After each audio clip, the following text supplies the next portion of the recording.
մարդկանց համար լավ ընդունելի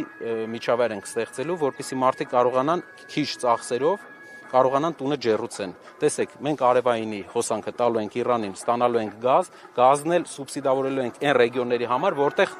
5-6 ամիս մարդիկ միացնում են, օրինակ Ապարանի շրջանը, այլ շրջաններ կան։ Դրանով կարողանալու ենք մարդկանց կյանքը լավացնենք։ Այդ ծրագիրը մի 4-5 տարվա ծրագիր է, կտեսնեք ինչ մեծ փոփոխություն է լինելու, համ ներդրումներ, համ էժանացում, համ մեծ բյուջե։ Մենք ունենալու ենք դիվերսիֆիկացված, բայց եթե Պարսկաստանը համաձայնվի մեծ քանակությամբ բարտերային պայմանագիրի լայնացմանը, իսկ մենք տեսնում ենք, որ կհամաձայնվի, մենք կբալանսավորենք, Այսինքն հաղթանակի դեպքում չեք հրաժարվի այնուհանդերձ ռուսական գազից։ Մենք դիվերսիֆիկացիան ամեն դեպքում գծերի կպահենք, բայց գազից կախվածությունը որպես գումար դուրս հանելու, արտարժույթ դուրս հանելու, տնտեսության կախվածությունը կթուլացնենք, իհարկե, որովհետև դա չենք անի ինչ-որ երկրի դեմ,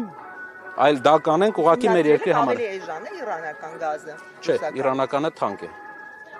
Բայց ոնց է էժանությունը։ Բարտերով։ Տեսեք ոնց։ Էլեկտրաէներգիան։ Արևը ինքնարժեք չունի։ Արևայինը մենակ հիմնական ինքնարժեքը իր կապիտալ ծախսերն են։ Արևը մենք արևային էներգիան կարտահանենք,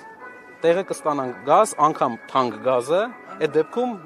ինքնարժեքային առումով սուբսիդավոր եք, այսինքն։ Այո, պատրաստ է կառավարությունը սուբսիդավորման կարիք չի լինի, արդեն սակագնի վրա շատ մեծ դրական ազդեցություն արևը մեծ առումով ինքնարժեք չունի։ Բայց եթե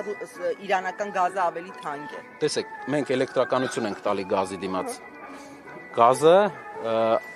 գումար չենք տալի գազի դիմաց, էլեկտրականություն ենք տալի, որը ստանում ենք արևային կայաններից։